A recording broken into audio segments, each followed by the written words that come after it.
کسی گاؤں میں ایک کسان رہتا تھا۔ وہ سارا دن اپنی زمینوں پہ کھیتی باڑی کرتا اور رات کو تھک ہار کر سو جاتا۔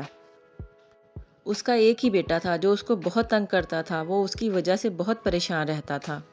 وہ لڑکا ہر وقت اپنے دوستوں کے ساتھ رہتا، ہلا گلا کرتا، پھرتا رہتا اور رات کو دیر دیر تک باہر رہتا۔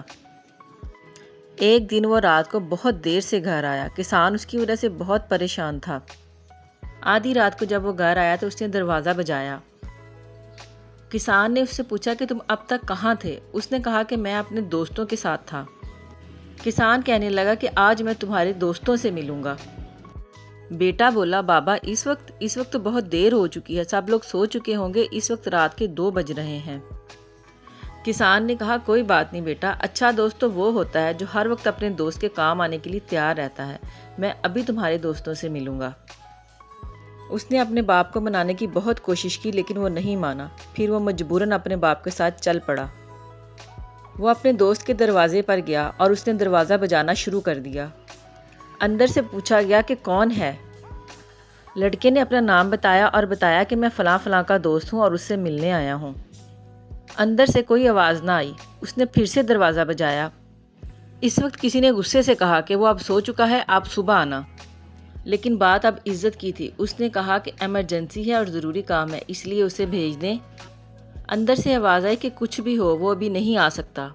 اس کے باپ نے اس کی شرمندگی کو دیکھتے ہوئے کہا، چلو یہاں ایک میرا دوست ہے، اس کی طرف چلتے ہیں۔ اس نے اپنے بیٹے کو بتایا کہ میرا دوست بھی اسی گاؤں میں رہتا ہے، ہم کافی عرصے سے نہیں ملے۔ اس کا اس گاؤں میں ایک چھوٹا سا کچا سا مکان ہے۔ وہ دونوں رات کے اس پہر اپنے باپ کے دوست کی طرف چل پڑے۔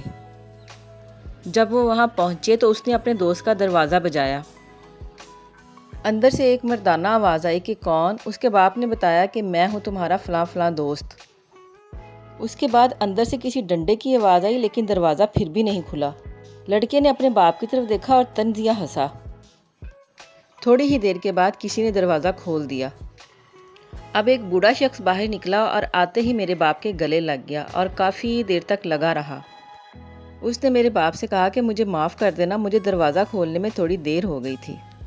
پہلے میں نے ایک ڈنڈے کا انتظام کیا ہے تاکہ میرے دوست کے ساتھ مجھے جانے میں کوئی مسئلہ نہ ہو اگر کوئی اسے پریشان کر رہا ہے تو۔ پھر جو پیسے میں نے جمع کیے ہوئے تھے وہ لیے ہیں۔ میں اپنی پگ بھی ساتھ لے کر آیا ہوں۔ میں نے سوچا کہ اگر پنچایت کا کوئی فیصلہ ہوا اور تمہیں میری ضرورت پڑ گئی تو شاید میری پگ ہی تمہارے کسی کام آ سکے۔